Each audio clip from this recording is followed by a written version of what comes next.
Здравейте! Намирам се на езеро Видрите до Алдомировци. Ще се опитам да ловя шарани с директен телескоп с ластик. Директният телескоп е на Дренан Vertex 5 метра с 1,6 плътен ластик. Ще фърля един фидер за някой шаране така. Но няма да е основен риболов в фидера. Ще настоявам повече на пувка. Ще сменям тактики и в процеса на риболов ще ви обяснявам какво правя.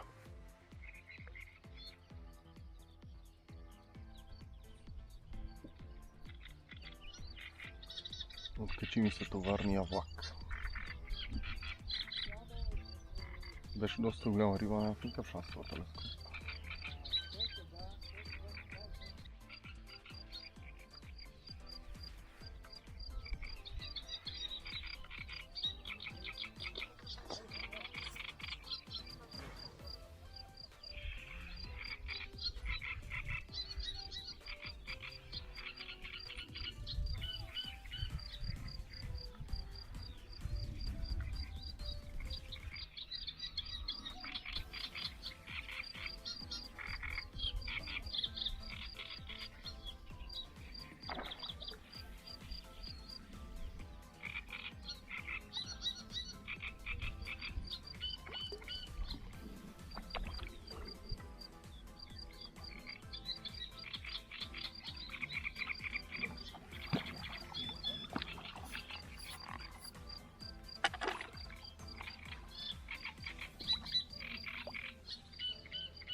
Вижте, приятели, каква каракуда. 40 см каракуда има на гьола.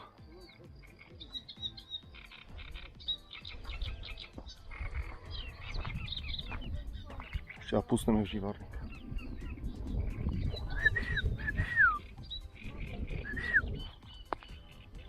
Гледай каква каракуда!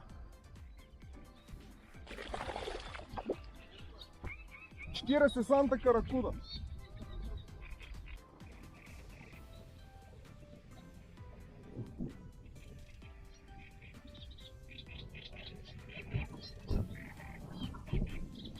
Победна риба.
О, шаранче.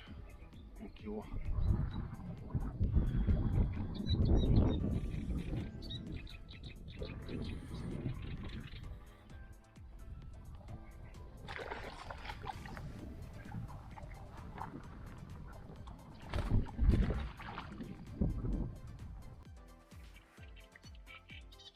Риболова върви добре, но заваля дъжд. Фанах 2 шарана, около кило на фидера. Сложих фидера на стойка с сигнализатори, за да мога да наблегна на плувката, на директния телескоп с плувка. Фанах 2 шарана около кило и една каракуда около 40 см. Тук има уникални каракуди, много големи. Гьолчето за първи път го посещавам.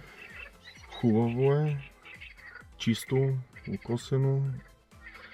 Има скара, има меню за обяд. Може ако дойдете да хапнете. Сега ще чакам да превали и продължавам. Все пак слизам от време на време от колата, за да си поддържам петното. На голия телескоп много интересно. 2 риби закачих. Успях да ги снимам, мисля, че ще ги видите, но дърпат ластика и се откачат. Просто явно за толкова по-едри риби не върши работа. И мисля, че може би ще сме на ластика от плътен, в момента е плътен, с хибриден. За сега съм доволен. Много готин гьол. Собствениците са много печени, съдействат. Риболова върви на пелети. Пелети на Митерсон. Ето ви. Митерсон Универсал. Само на тях кълве. Пробвах на бял червей сутринта. Много костурчета, колкото половин пръс. Предполагам, че и каракудите кълват, но сутринта нямаше активност. На пелети върви и мисля да не сменям. Сега дъжда поспря и след малко продължавам риболова. Ето това е гьола.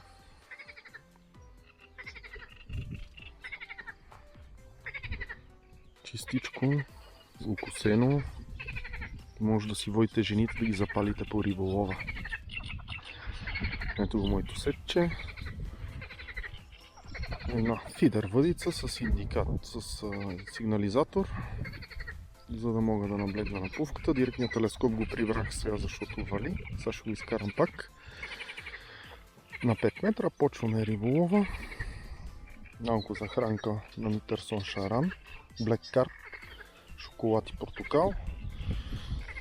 Бели черви, които не работят в момента. Всичко се случва на пелети. Така. Тук чашката от кафето е пепелниче. И продължаваме риболова. Имам още някоя риба. Но за момента фидера, който метнахме, направи риболова. И двата шарана, които се откачиха, просто бяха много големи с тая въдица. Тестовете ще продължават с хибридния ластик, който може би ще е една идея по-добър за тези едри риби. В следващото видео със сигурно ще ви покажа с хибриден ластик как се случва. Може би отново ще е тук. И това е. Продължаваме. Риболовът винаги продължава. Сега нещо разпуща плувката. Пуснах камерата, за да видим дали може да заснема кълването, засичането и откачането. Или паща. Тази ще я хвана.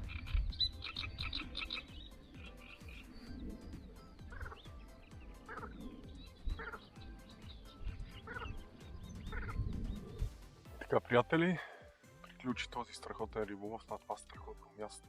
Много съм доволен. Вие също може да усетите, ако искате да си прекарате добре. Сега ще бъда рибата. Ако искате да правя още такива видеа, може да се абонирате за канала.